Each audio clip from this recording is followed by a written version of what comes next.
This video is going to ruffle some feathers, so buckle up. In this video, I'm going to be talking about commission and when it is appropriate to discount your commission and how to do it correctly. And if you stay to the end of the video, I think you'll realize it's not exactly how you think it would be. Welcome back to another YouTube video of the Real Estate Agent School. My name is Cameron Ure, and I'm excited to have you here.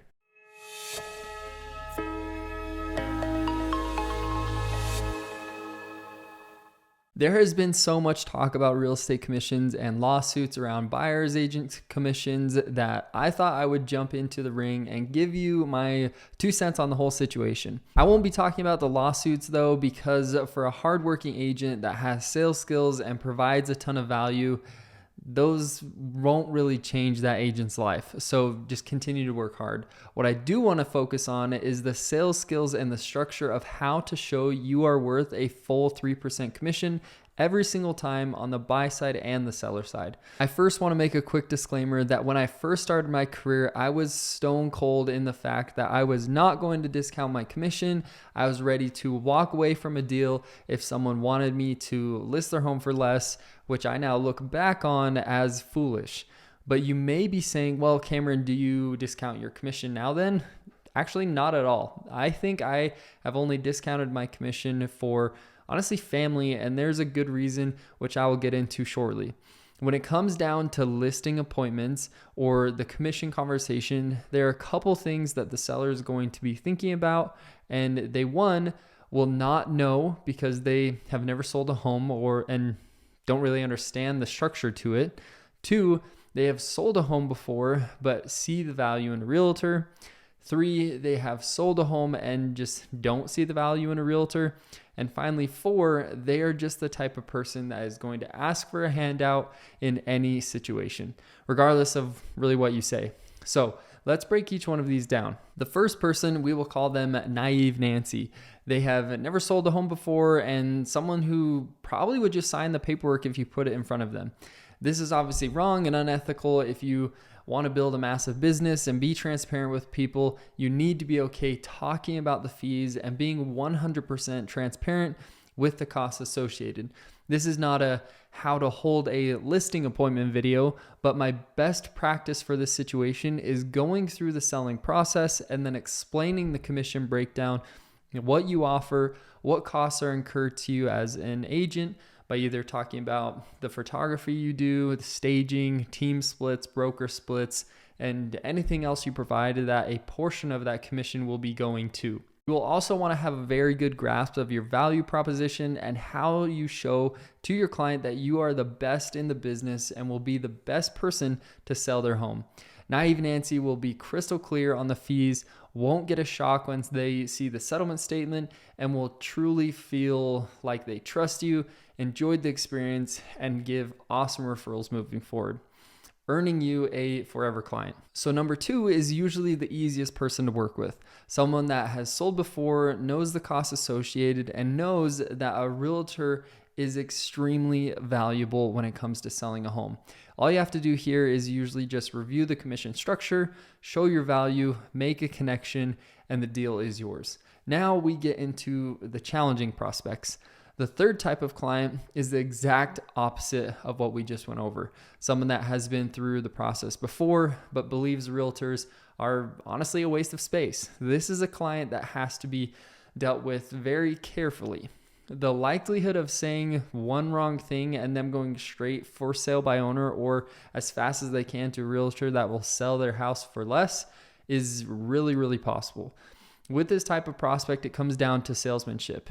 If you can hit on the key aspects of sales, you should have no problem still landing this person as a client and even at a full commission structure. But worst case scenario, I'll go over an example of how to still win the deal, even if you are struggling to land a full commission. When talking to this type of client, you want to build a massive amount of rapport. Sales is based a ton on if someone just likes you. Statistically, it is proven that if someone likes the person they are buying from, they're more likely to spend more and agree more and even just have a better experience. So it comes down to knowing your stuff and being a professional. These types of people know the process of buying or selling and will try to nitpick at the steps you take as a realtor and pretty much say they can do it better themselves. This is where you have to be a master at comparing and contrasting how you're different and what you bring to the table that this client or any other agent would not be able to achieve. When it comes to these conversations, realtors can get really awkward and just fold immediately when a seller gives pushback on commission. The good old question of, are you able to do it for less? We just need as much money as we can to get out of our house. I hear this all the time. And don't get me wrong, I totally understand when the prospect is coming from this avenue of they needing to make the most possible. But what most realtors forget is even with a 3% commission paid to the seller's agent, you are still their best bet at making the most amount possible. You are the one providing a professional price opinion and knowing where to list the home. You are knowing how to stage the home and market it correctly. And that is all before getting into negotiating offers, repairs, appraisal gaps, and much more like you know. You have a massive value and just need to show it to the people you're working with. Now, number 4 is the type of person that gets on my nerves the most. I once had a buyer ask me to give them a kickback of my buyer's agent commission just because he had no reason to ask for it. And I negotiated a killer deal for him and he still had the audacity to ask me for the income I just earned. It was wild. I don't put up with these people. So when you come across someone like this that is fully aware of your value, but will just ask for a discount because they are honestly cheap, you have 2 options. Walk away and let someone else do the deal with them, or provide options to them that you're okay with on a compensation standpoint. Personally, I like to challenge these people and they usually fold if the listing presentation was done right. Other times it is not worth my time dealing with this type of client, but rarely I have offered some of the following options. The first is a commission structure based on value. So for how much you offer, your commission increases. So if you're not going to do anything other than put it on the MLS, then you can charge less. And then just build your model up from there. So if you add more services, add more cost. This is an easy way to let the prospect pick their model. You can just flip around a piece of paper, say, here's my different options, which one works best for you. How much they want to pay for how much they're going to get is now up to them. You just have to be comfortable with the work involved for the lower earned commission tier that you've built. If you get anything out of this video, I want you to fight for your commission. There is too much of the folding mentality in the industry where agents are so desperate and do not believe in themselves that they will just do a listing or help a buyer when they are going to make zero money doing it. You have the skills and the training to be a killer representative, and all it takes is practice and building out a value proposition, or like I just said, a commission structure plan that you are happy with, and then getting as many listings and buyer consultation appointments as you possibly can. Another thing I want to talk about from a commission structure side of things is if you don't feel comfortable discounting your commission, that is okay. There are times when it is totally fine to walk away from a deal because the person that is negotiating with you is not a good fit.